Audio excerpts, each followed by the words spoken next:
Yeah. So, good morning, good evening, everyone.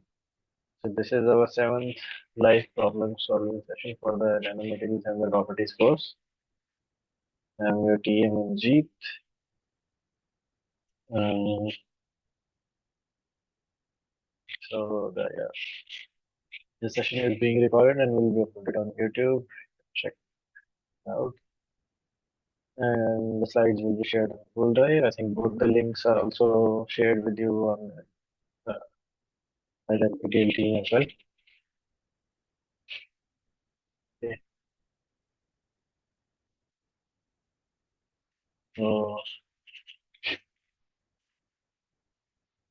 So, Professor completed the thermodynamic section of the course, and the last slides were about uh, change in the phase transformation temperature of nanomaterial, how the size affects this transition temperature. The, you have your transition temperature, which is function of uh, radius, density, diameter, surface of energy.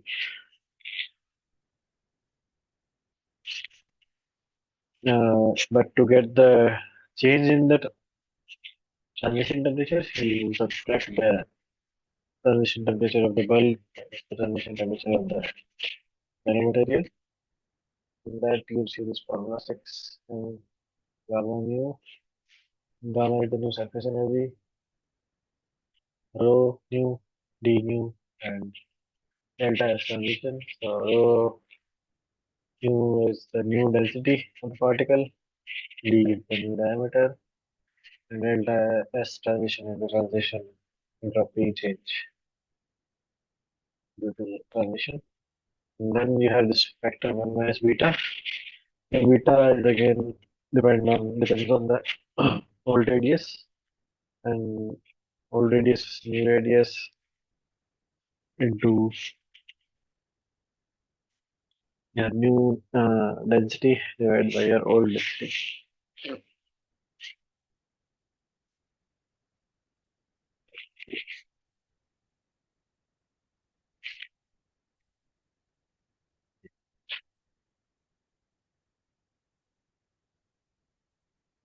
So now we start with the next part of this course, which is how nanomaterials are synthesized. And then there will be a third part about the properties of the nanomaterial. So first part was the thermodynamics mainly of the nanomaterial, and the synthesis, how the nanomaterials are made, and finally the properties. So there are three main techniques. Actually, there are two main techniques which people use: top down and bottom up. Okay, in top down, you start with a big macroscopic bulk object,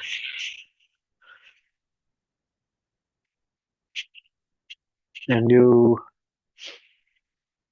break it down into smaller particles to you get your nanoscale particles. And on the other hand, in bottom up approach, you start from atoms or molecules of the species. You either through reaction or uh, condensation, you get clusters of these atoms, molecules to come together and form small nanoparticles, and you collect those nanoparticles. The methods of synthesis is divided into three main categories. First are the physical methods, where you have, this is example of a top-down approach, high energy ball milling, where you're using uh, collision between metal or ceramic balls and the container wall to provide the energy to break the particles. So you have simplest wall milling is you have a drum rotating, you have some metal balls. So if this drum is rotating this way, these balls will go with the metal and go with the drum, and then at some point they will fall down, and at where they impact the wall of this cylinder, if there is you also have your nano powder along with these metal walls.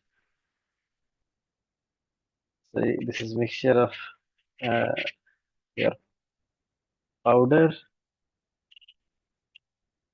and the grinding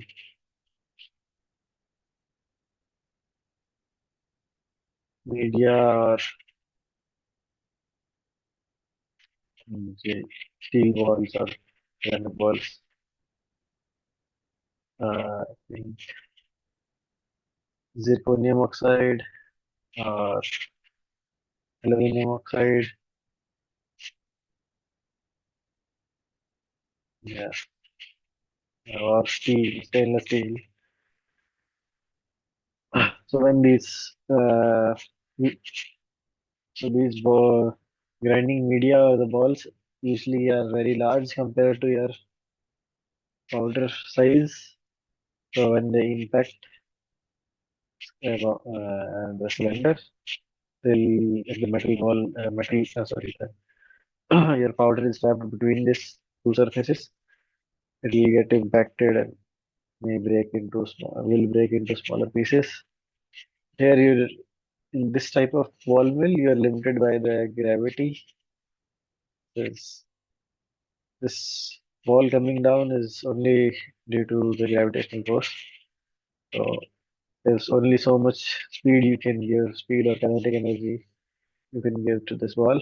So what high energy ball milling does is you artificially rotate this cylinder as well. So usually they have a multiple system. So like this is your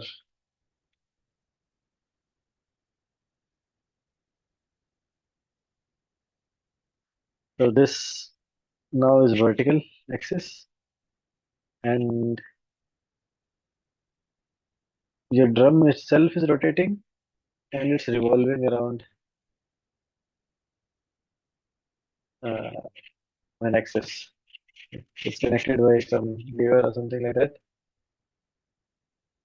and it's being spun around, and this cylinder itself is also rotating about its axis itself. So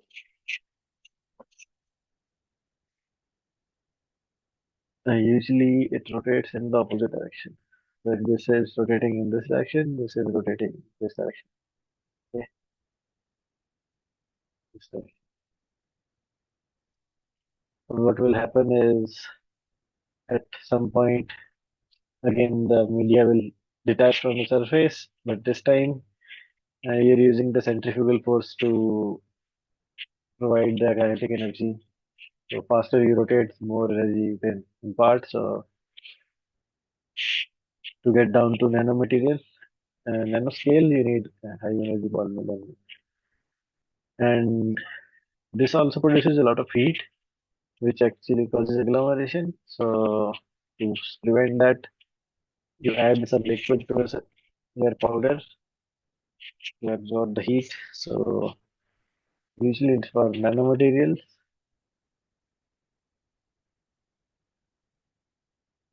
It's quite ball milling.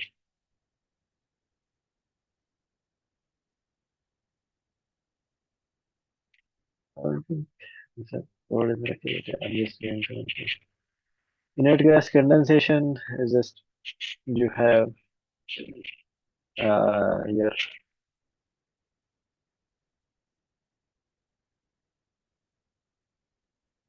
evaporated atoms, so maybe copper, gold, silver, platinum, and they're condensing on a cold surface. I think we have discussed this further in next slide. How they're doing this. We have pulse vapor deposition where you're using a target and a substrate. So target, let's draw a target on the top.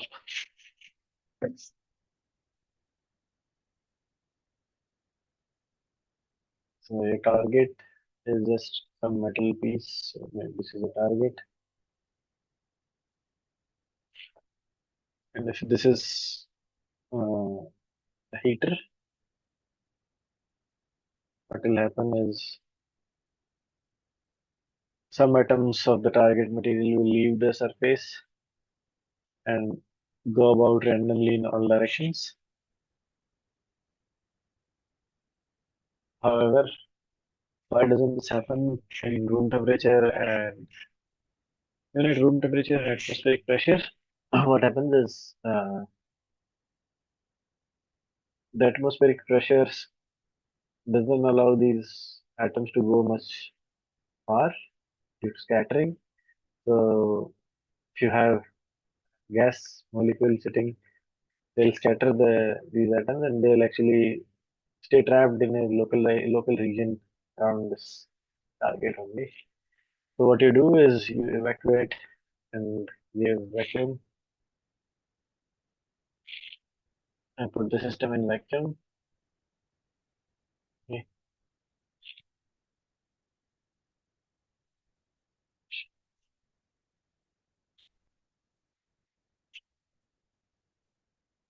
So you put the system in vacuum, remove air from it. And what happens then is your target atoms can travel much further. And they'll start depositing all around. And at the bottom, you keep your substrate. On top of the substrate, your particles will, your atoms will come and you cool, so the cool surface, so atoms will sit on it and get absorbed. Okay.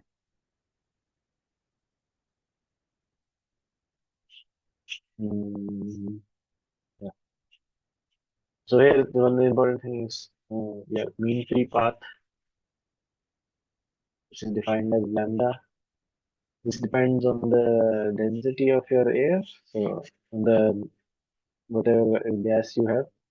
If you remove the gas, you decreasing the density and this mean free path. This is once your mean free path is bigger than the distance between your target and your substrate, you have sufficient vacuum and start a deposition. Hmm. And there is different methods you can uh, remove atoms from the surface from the target. One is just heating it, which is sputtering, electron beam evaporation. So you can uh, put a high energy electron beam on the surface. So wherever this uh, beam hits the target, it will cause localized heating, and even some high energy electrons may have enough energy to detach target atoms from the surface, and they will again deposit all around inside the chamber. If you have a substrate below it, you put on surface substrate. You can use laser instead of electron. You have laser. Again, laser will provide a lot of heat, localized heating. Will can detach some of the atoms. Sometimes even a cluster of atoms get detached, and the entire cluster will be deposited. Arc is just you know metal electric arc. The arcing, providing large charge. Again, heat cause localized heating. Laser pyrolysis. It's just laser is used to heat the sample. Flash spray furnaces. Here you are using uh, electric arcs for heating. Electro spraying. Here you have your what do you call a liquid. Have some liquid with nanoparticle. The material you want to deposit nanoparticles. So as this liquid is pushed through, it uh, there's another one. There's charge given to potential given to this liquid.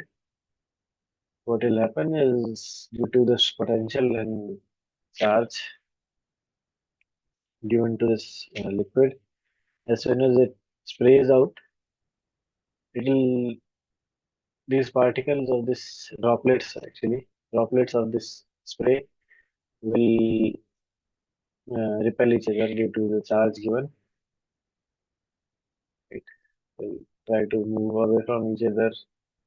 That will prevent agglomeration, and as it hits the screen, and again you get small particles deposited. Your screen actually is getting charged, so you need to ground it. Substrate or material you have here.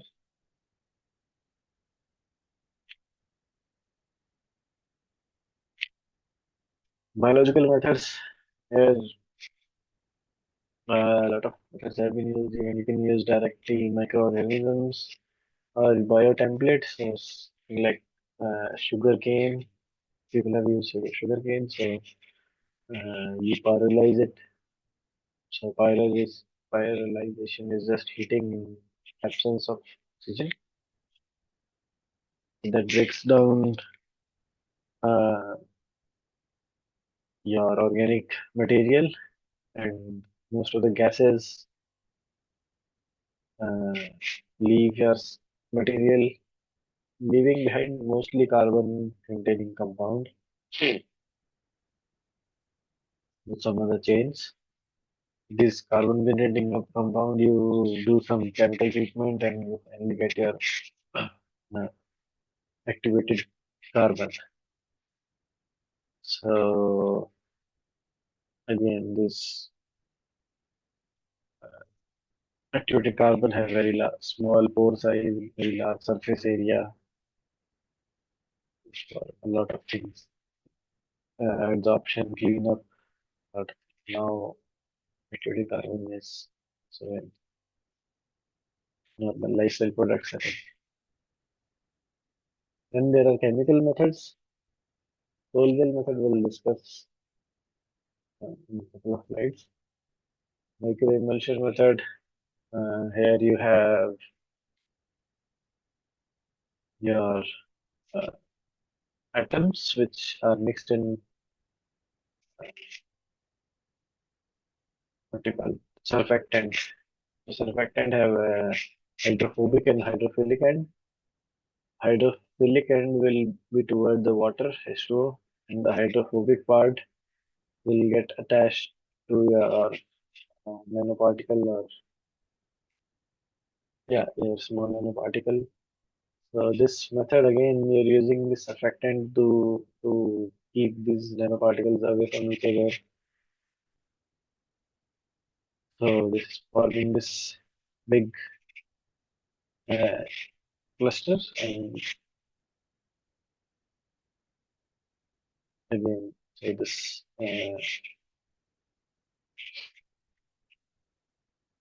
these two particles will have steric hindrance. Will have a local repulsion between them, and these this particle in the at the center will be separated away to get your nanoparticles this way. So you can maybe start with some chemical species. They start forming precipitation reaction, but as soon as you start precipitation starts, they'll have the tendency to agglomerate to form larger particles. If you can somehow stabilize these precipitates, you can away apart from each other, and you can get nanoparticles. Hydrothermal synthesis again, you're using heat. What uh, they do is you have a Teflon container inside a stainless steel container. Teflon is just to provide very low surface energy for deposition. You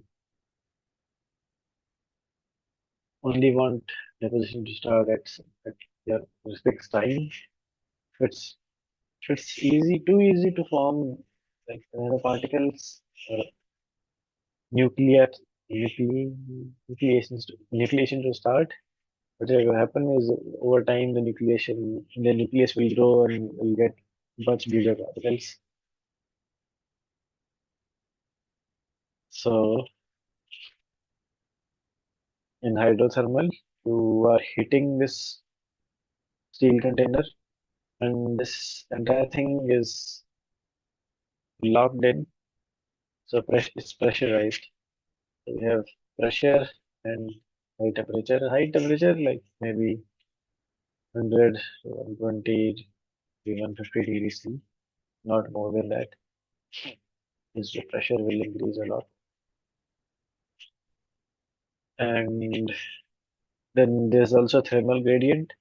You're approach try hitting from the bottom, right?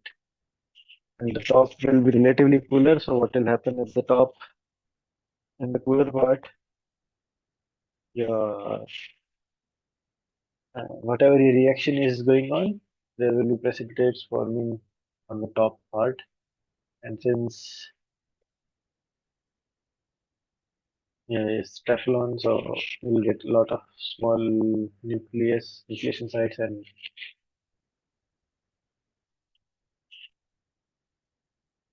you get your nanomaterial.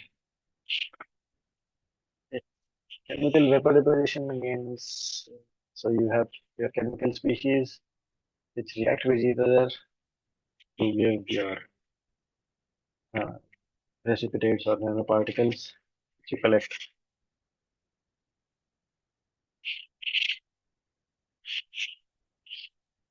Here, uh, so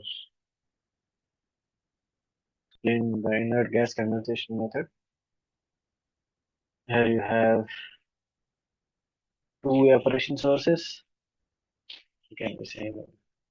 So you have your evaporation sources where uh, atoms or molecules are evaporating. These are under inert atmosphere, so they are not reacting with anything. And you have your cold finger, which is uh, the surface which is cooled down artificially, like forcefully cooled down, attaining a low temperature. What will happen at this cold surface? These molecules will get attached and slowly they'll grow into start growing. Once you reach a sufficient size you want, you use a mechanical scraper to remove all these particles and you collect them in the bottom using a vacuum pump. And there's a collection tray over the bottom. Collect those nanoparticles.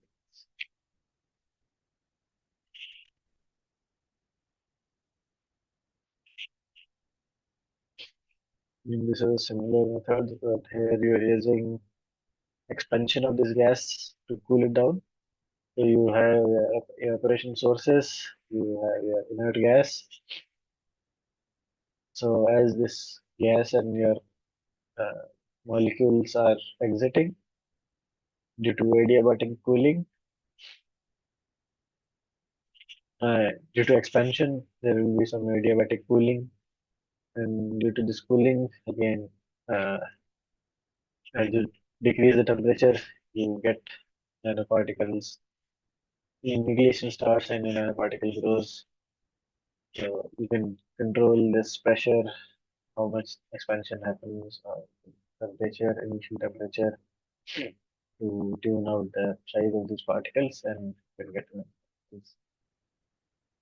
Yeah. Sonochemical synthesis here using brush ultrasonic sound waves to generate high and low pressure zones. Again, low pressure zones. Uh,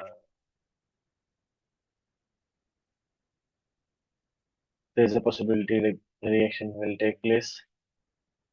These are pressure waves, and at high pressure zones, you have the reaction hotspots and your particles will those reaction hotspots.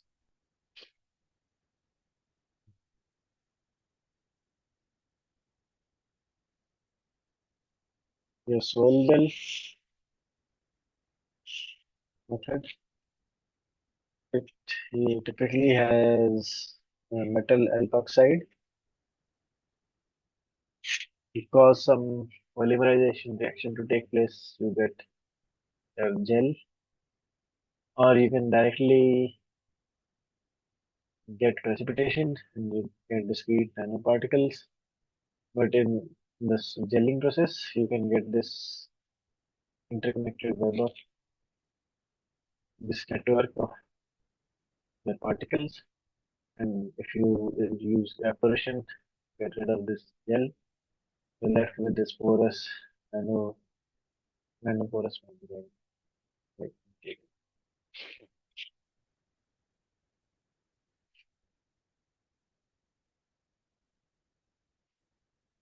molecular self-assembly again, you have you have water droplet which is surrounded by this surfactant.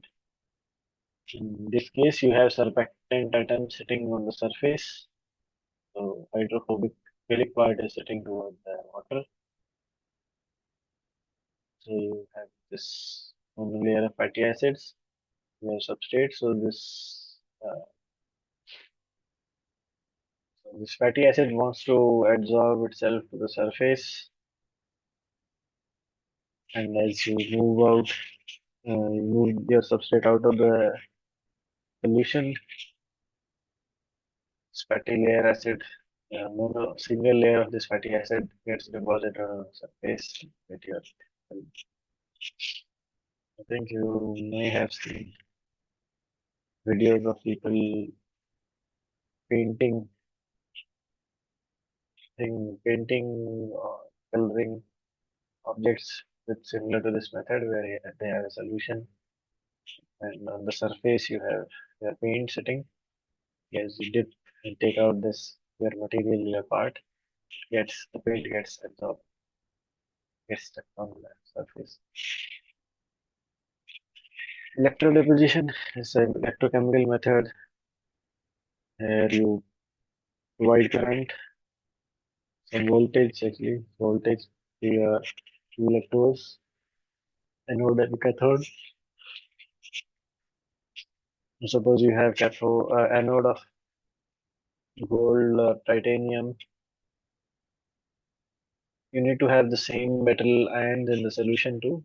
So if it's gold, maybe it's AU plus AgCl, AuCl, gold chloride is a stable gold compound. So AuCl, and as the current passes, some of these uh, electrons are taken away from the gold. Electrons removed like this, and you get gold plus ions. So this is a plus and minus. So it's minus side toward the cathode. And these ions will get attracted and they'll get deposited on the surface. Right. Electron will come here, get absorbed. This ions will receive the electron and form metal nanocrystalline deposit. We can either have DC voltage here or AC pulse. So in case of pulse, what will happen is we have some deposition for some time, and when nothing happens, that gives some time for these particles to settle and form some nanoparticles, the fusion to take place. And then you do the next stage of deposition. So you get the layer by layer structure.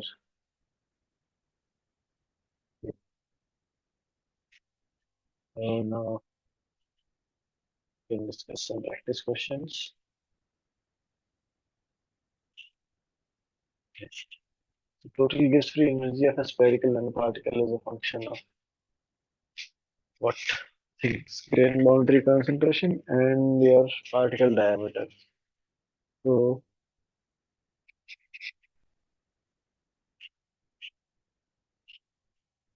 take it down to this slide. So your gives free energy has two components, bulk and your surface or interface component. The surface or interface component has your surface energy, your volume, atomic volume, and the radius. So already you have the radius term there. The particle diameter is definitely there.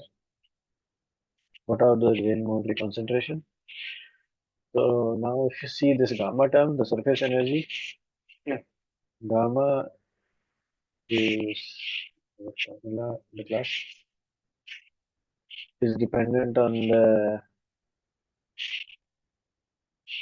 grain boundary concentration GBA ln well, just go through the lectures, you'll find this formula. So this depends on the gamma depends on the concentration of A atoms at the grain boundary.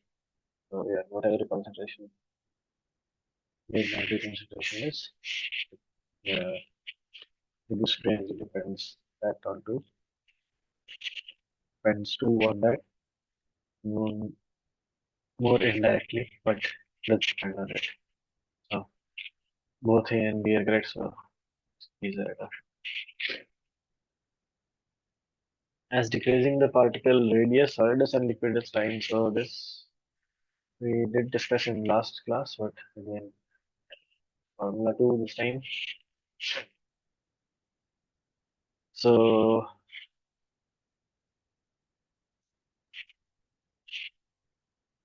yeah, we have this formula 2. The transition temperature depends on the particle diameter.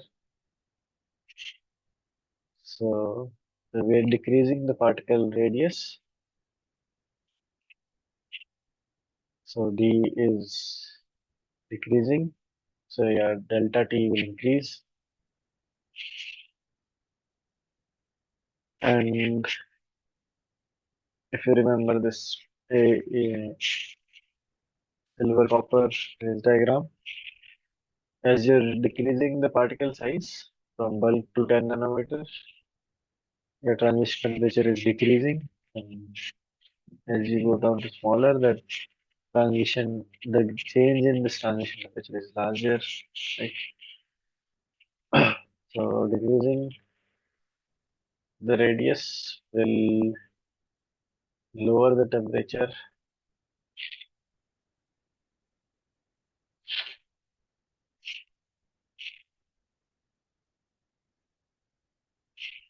Yeah, lower the temperature. So the liquidus and the solidus line. So this is your liquidus between the liquid and the solid region, and this is your solidus between two solid regions, or solid plus liquid region. So yeah, both these liquidus and solidus is shifting downward. So downward means towards lower temperature. Yeah.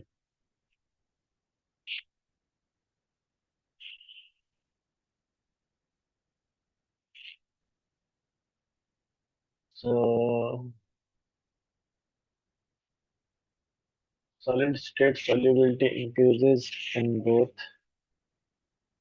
AU and Ag and Cu rich for dissolution. So here what is happening is as you're decreasing the particle size, as the R decreases, your surface energy is increasing, right? There are more unconfilled bonds at the surface. The surface is becoming more energetic. That is causing diffusion to increase. As diffusion is increasing, you have more freedom to add more ions, like different metals to the compound. It will merge and diffuse into itself. So you can add more, increase the solubility or by reducing the particle size. So R will decrease.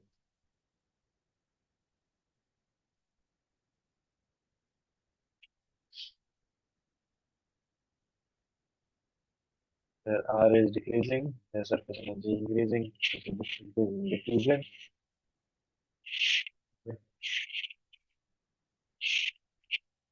which is increasing the solubility.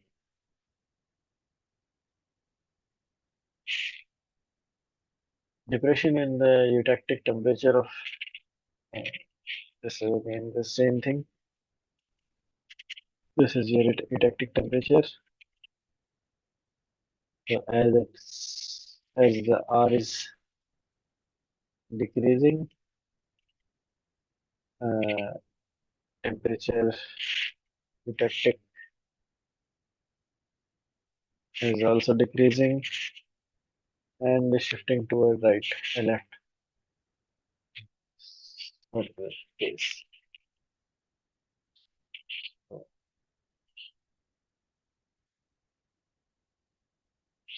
depression in the eutectic temperature of the wheel diagram now decreasing the particle radius.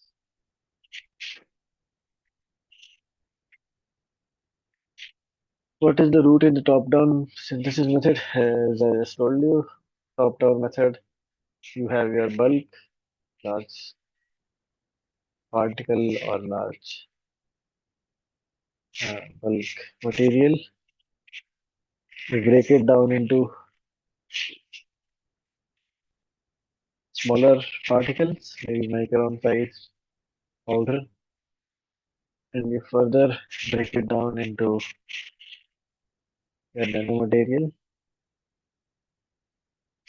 So first you start with the bulk, you go down to powder, and then you go down to nanomaterial.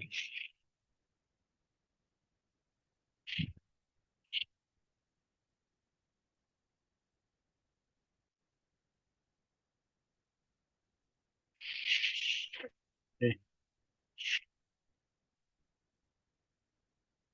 Which of the following is an example of bottom-up approach?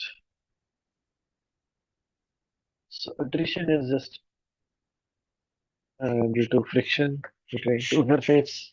You're decreasing the breaking the particle into smaller size. This is not correct. Milling again is a method of removing material from a larger object, giving you the desired shape and size. Etching again is a technology to remove material. Okay.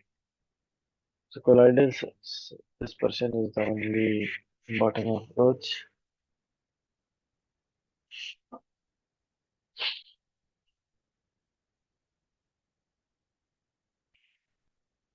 So typical precursors used in sol gel are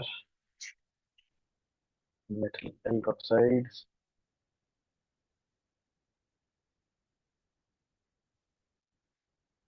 They're just given in the sol gel method. Okay, I'll discuss it first.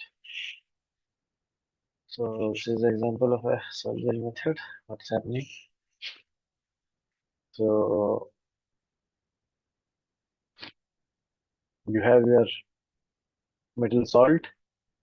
You do magnetic stirring, you get a viscous solution, you get heating, do heating, and you get a precursor. Healing, you get nanoparticles. If you do sintering, you get bulk. If you stop here, you get nanoparticles. What's actually happening in the reactions? You have your metal OAC or metal salts reacting with sodium hydroxide. You get metal hydroxide, which do self-assembly, get crystal growth, metal oxide, metal hydroxide. Okay, so this is the reaction which is taking place in the solid process. You have metal salt, metal chloride, for example. You first do hydrolysis, where you're breaking the water, then H2O, then OH gets attached here, Cl is removed. So you get your metal uh, alkoxide. Okay. Now two of these metal OH groups, they come together and you do kind of polymerization reaction, condensation. You remove the one water from this, and this is your condensation step. You metal oxide NOM, you get your NOM polymer. By controlling the temperature and the viscosity, you can get nanoparticles using Solzhenitsyn method.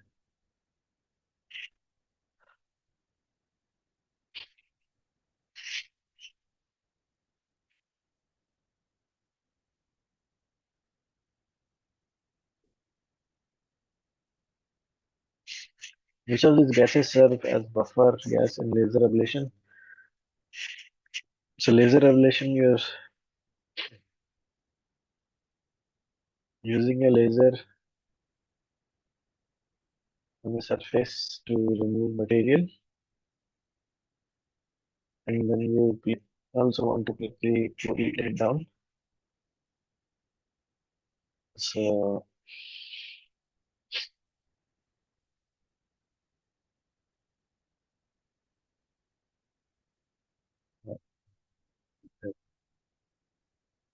this is a laser is removing material or it's heating it. So you want an inert gas first of all, buffer gas, uh, which is shielding your surface from oxygen. So at high temperatures, I mean, most of the material are prone to oxidation. So and you want an inert gas which separates it from the oxygen.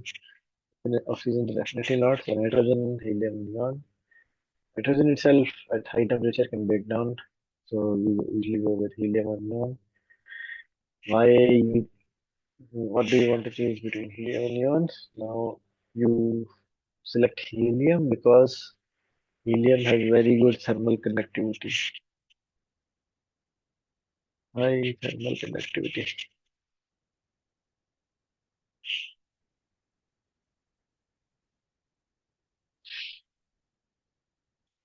So due to high thermal conductivity, what is happening is you're removing heat quickly from the surface, not letting the sample get too hot.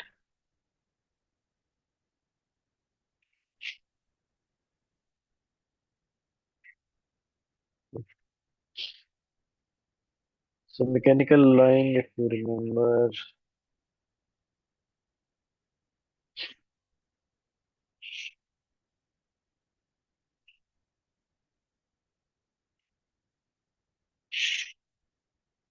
mechanical alloying, suppose you want to make CS PbBr3,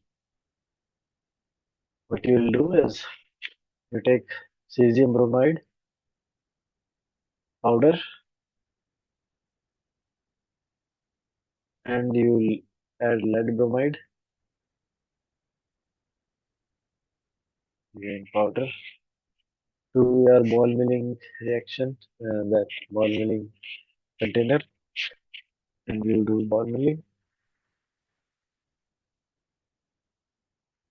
The energy imparted by during this process will combine the cesium in the lead bromide, giving you small nanoparticles of cesium lead bromide.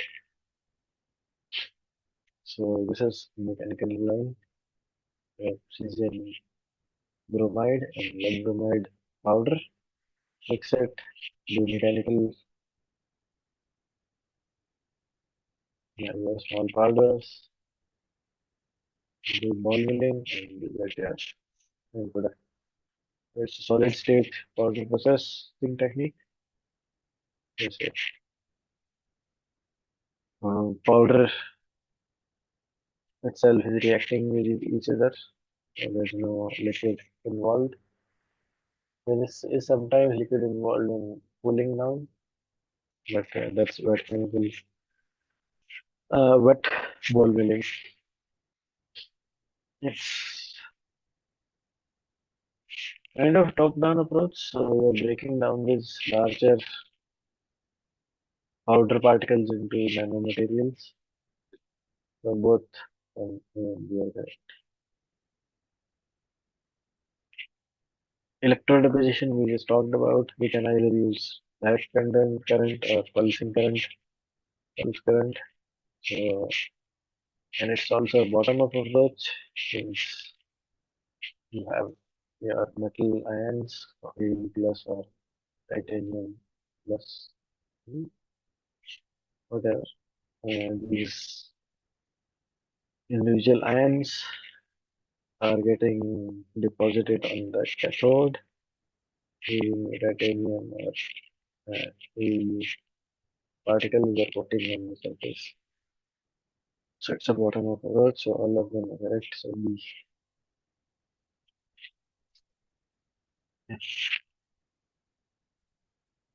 Now I'll discuss the segment first and then I will come back.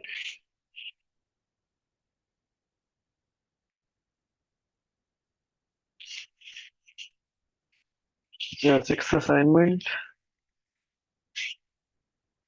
last week. So gas free energy versus composition curve is linear in which case?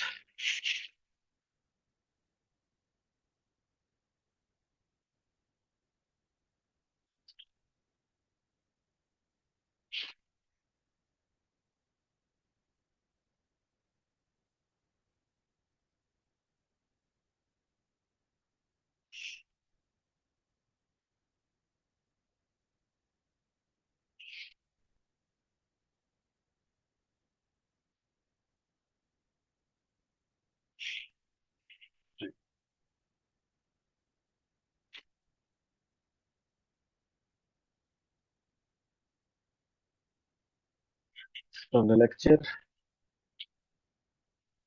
So in case of a purely mechanical mixture where entropy doesn't play a role, only in that case you get a linear line, straight line between the composition and the delta T. Mixture. Solid solution, again, you are mixing them at atomic level, so entropy is increasing and increasing. That will give you this uh, parabolic shape. Compounds again are formed due to much lower level of mixing than mechanical mixing. This is atomic level, even this may be atomic or maybe two grains of different material, but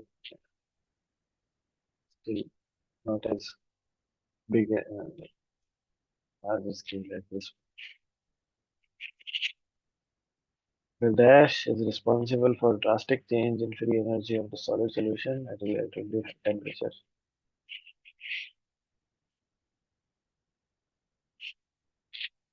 So delta G, delta H minus T delta S. Drastic change in free energy at relatively high temperature. So at high temperatures, your T delta S term will play a bigger role compared to delta H. And if T is higher,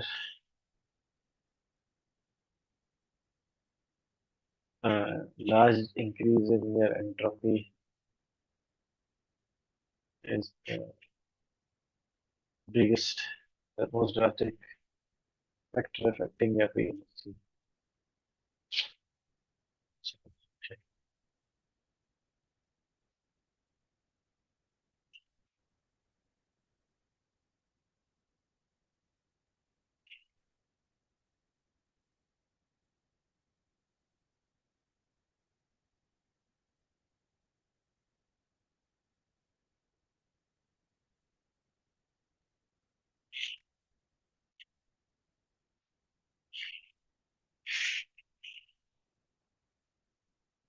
Tangent to the composition versus X.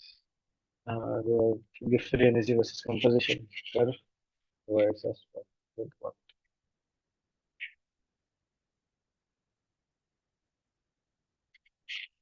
Again, this is all the same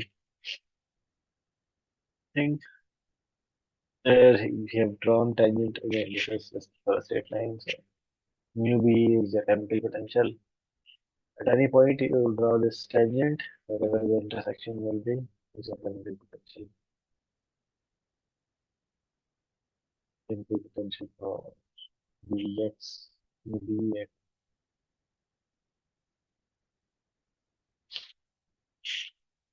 Tangent to this curve, you see the chemical potential. Why are nanomaterials thermodynamically unstable in the initial stage of synthesis? So at initial stages of synthesis, the particles are very small. Since they're very small, they have very high surface energy. So small particles leads to high surface energy,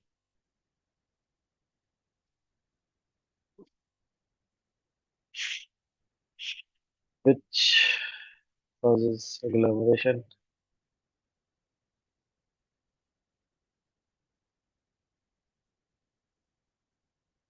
Okay.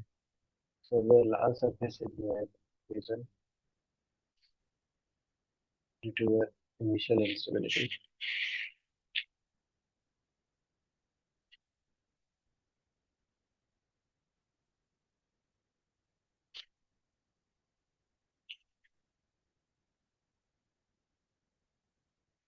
Which of the following is a consequence of increased surface area?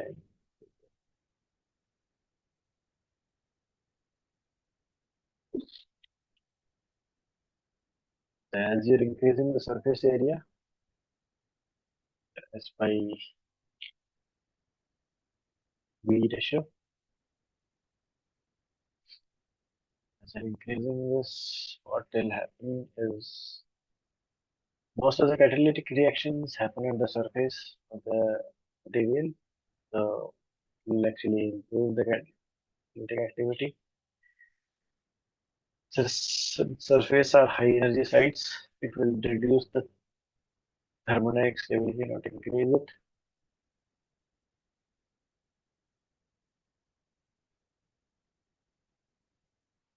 Since you have very high surface area, surface area, this will lead to high surface energy as well. Large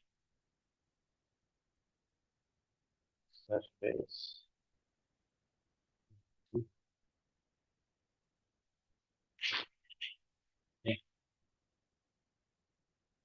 This large surface energy will promote agglomeration between these particles. Whenever these particles will come together, at those points, the bonds are completed and surface energy is provided. They want to stick to each other. Decrease reactivity against surface to volume ratio is high surface area, high surface energy, which actually increase the reactivity.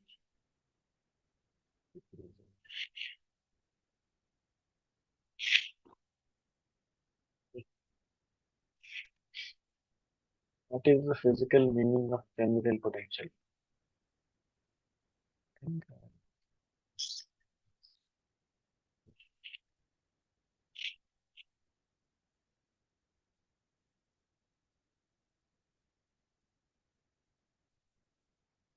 So it is the potential used to maintain the equilibrium between two interface between the interface of the two faces for an harmonic system is the amount of energy absorbed or used per unit to maintain equilibrium. This I think we really saw delta G is du by dA and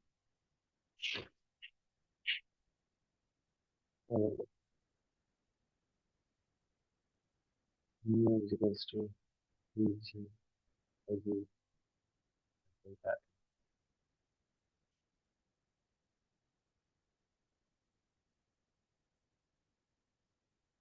Yeah, change is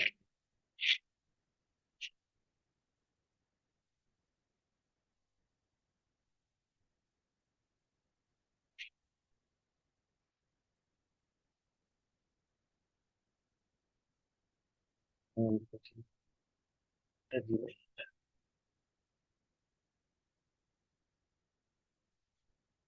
so delta G you can write delta plus T minus T delta S. The entropy isn't changing, not changing, and heat and G stuff comes out delta H per unit mole. And okay, this is this first one. Back this one. Same industry energy per unit mole, constant temperature and pressure.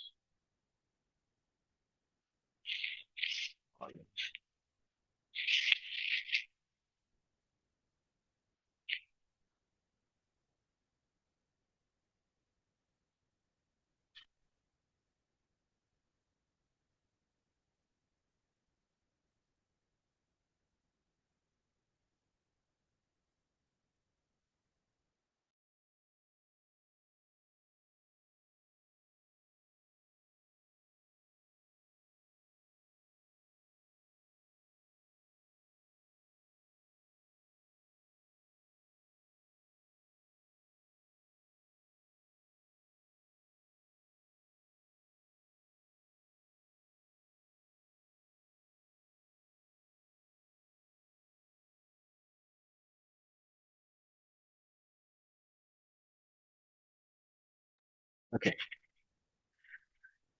the phase diagram of alloy in nanoscale depends on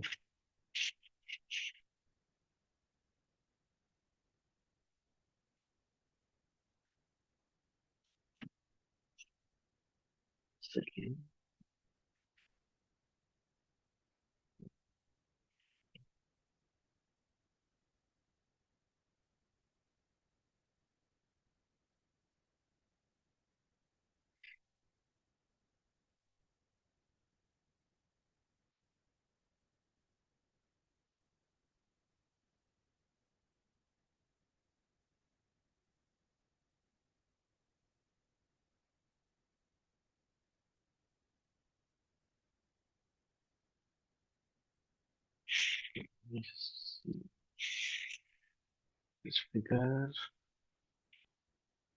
Yeah, it's taken from the lecture itself. So your phase diagram, this is your phase diagram. Phase diagram is just composition versus at different temperatures.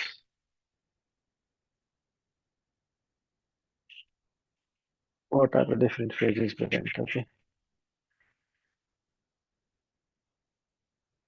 So obviously with size, your phase diagram is changing. The liquidus, solidus are both decreasing. So definitely depends on the size. It also largely depends on the shape as well. So shape dictates the surface energy, and with different shapes, you get um, larger or lesser decrease in your liquidus lines. Yes. So both shape and your size of the particles plays the important role in determining the phase diagram of the light. Shape and scale. Decreasing the size of nanoparticle influences. Okay.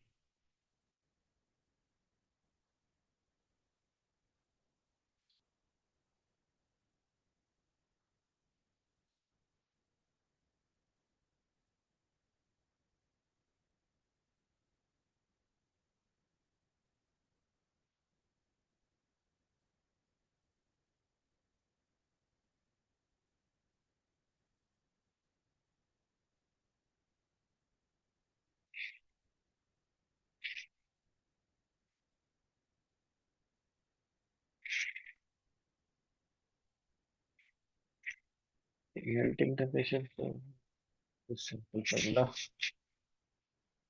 for melting T the radius R is bulk melting temperature 1 minus gamma m delta heat of fusion into R. So decreasing or increasing both, it will affect the melting temperature of the nanomaterial. How about the composition? Composition again.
Let's put down.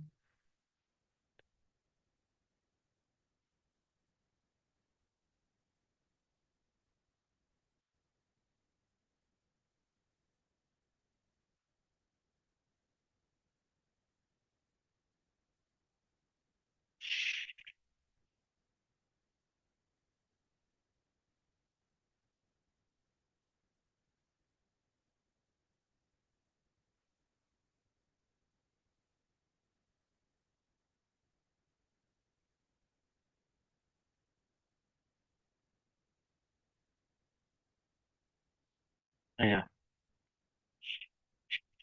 So your interfacial energy gamma gamma naught is RT delta. This is the thickness of the grain boundary. So delta G surface surface has this term to gamma B atomic C by R, right? So your gamma term itself now depends on the grain boundary concentration XA GB ln of XA bulk. It depends on the concentration and composition of the nanomaterial. And this composition, this will depend again. We saw how the vacancy concentration changes as we go down to nanometer scale. So that changes the composition. So both A and B are correct.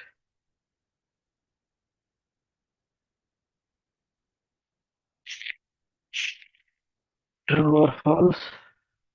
Surface gives free energy is function of grain boundary thickness and composition. Because the delta G surface we just saw as function of 2 gamma G atomic into shape factor divided by radius. And this gamma is gamma naught minus RT delta rho X A G B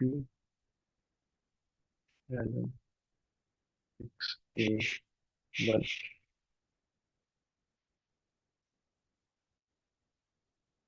This delta is your thickness of grain boundary.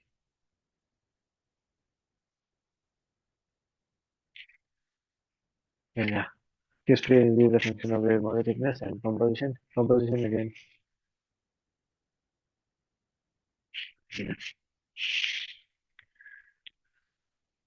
State the following statement is whether this following statement is true or false.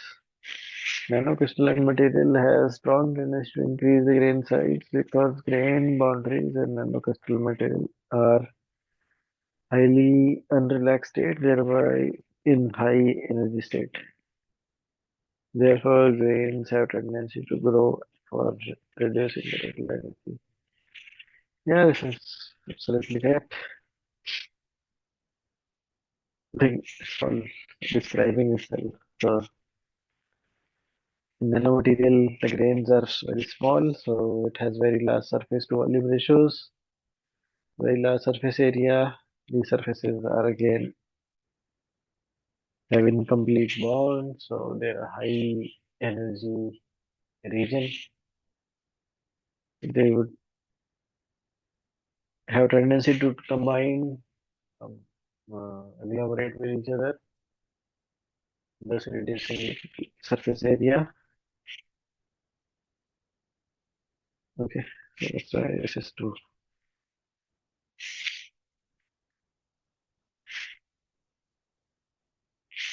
Okay.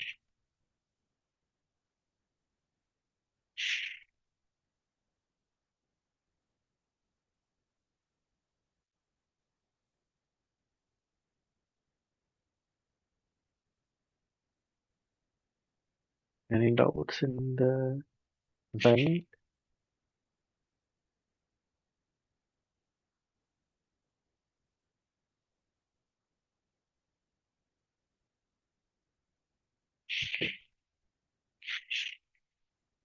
Sure. Oh, okay. I can discuss some more problem questions. Maybe 10, 15 more minutes.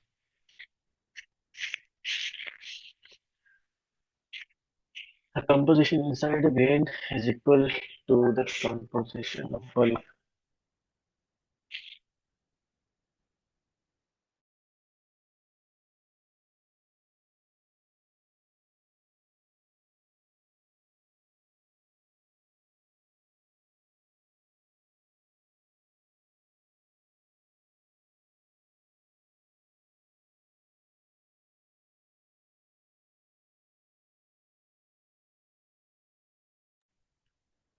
Okay.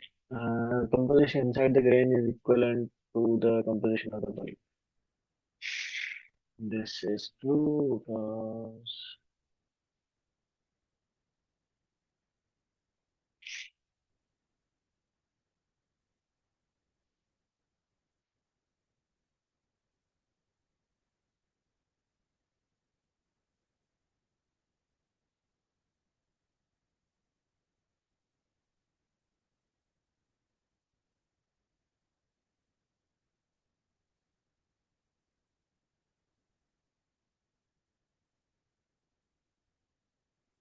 so the total gives free energy as sum of bulk plus your interface.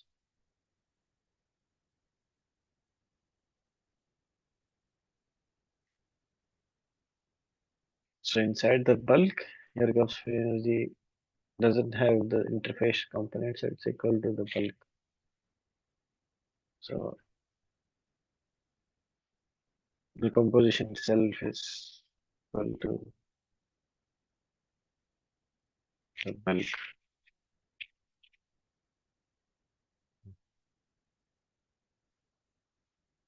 The disordered structure of grain boundary allows free movement of atoms.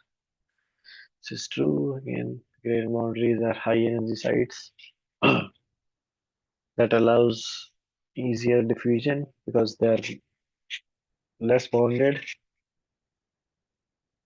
So in complete coordination,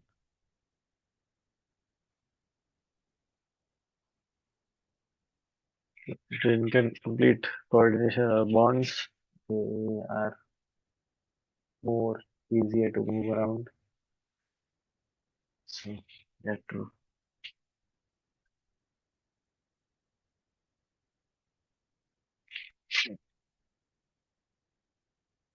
Grain boundary does not exist in what type of material.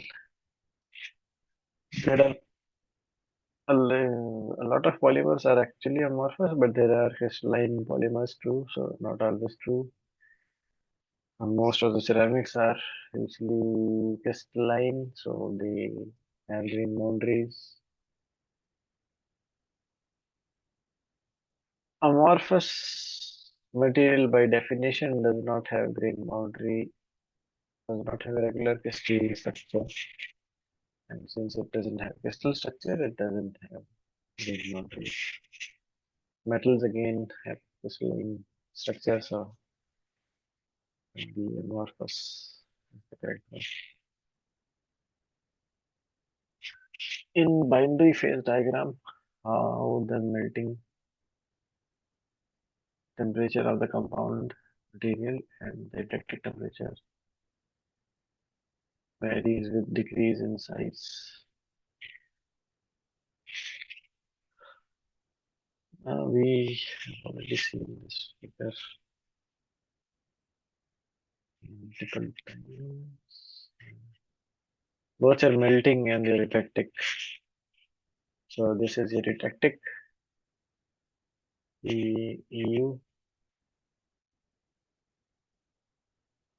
and all these are your TM melting point. Both of them are decreasing. So both decrease.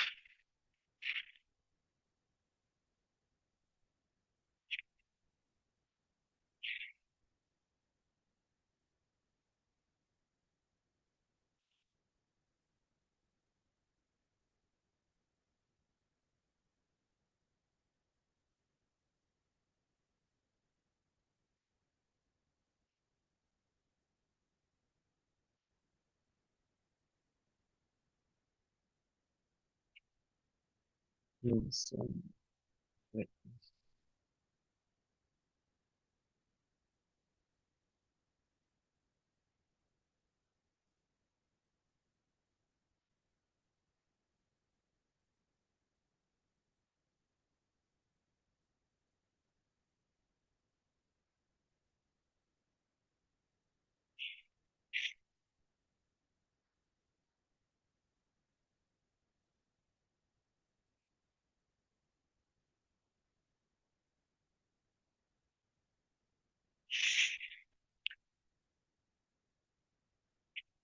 delta G. It does depend both on the concentration and the nanoparticle size of both A and B element. I'll try to find the equation. How the phase transition temperature varies with increasing the nanoparticle size.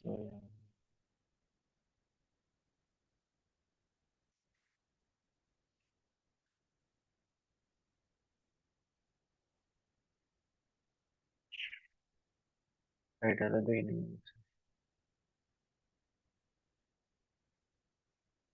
This is how your phase transition temperature changes.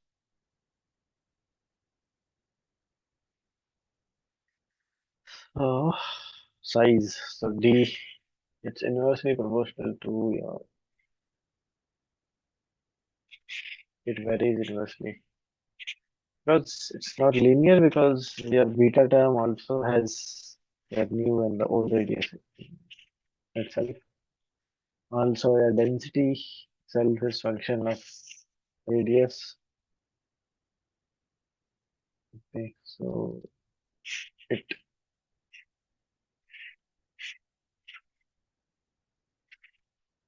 all you can say is varies inversely.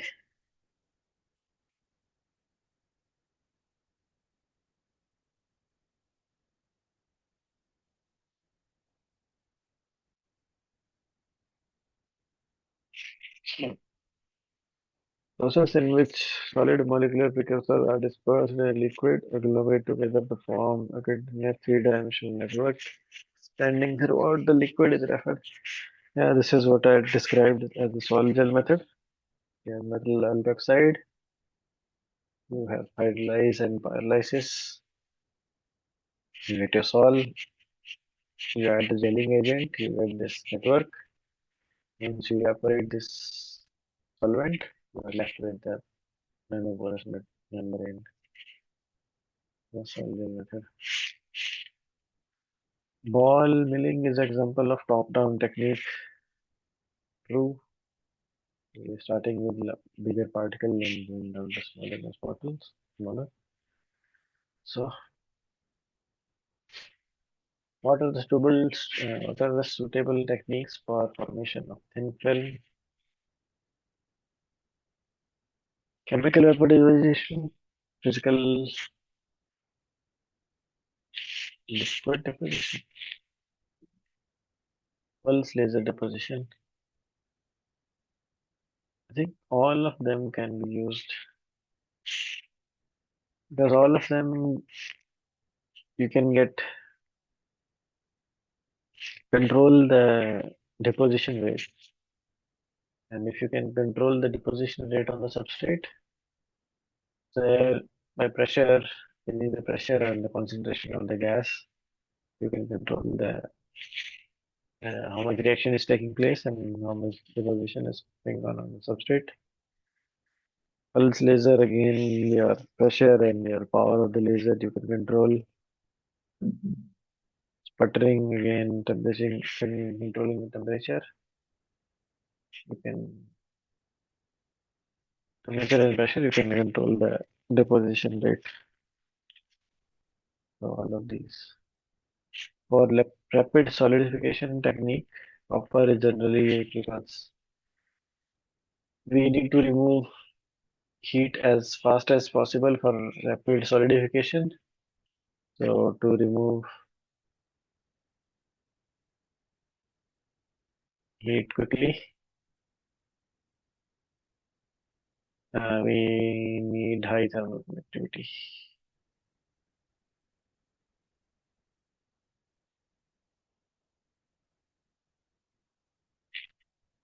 So copper has very good thermal conductivity.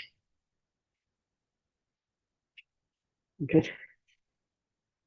Yeah, so I'm done with the content of this session.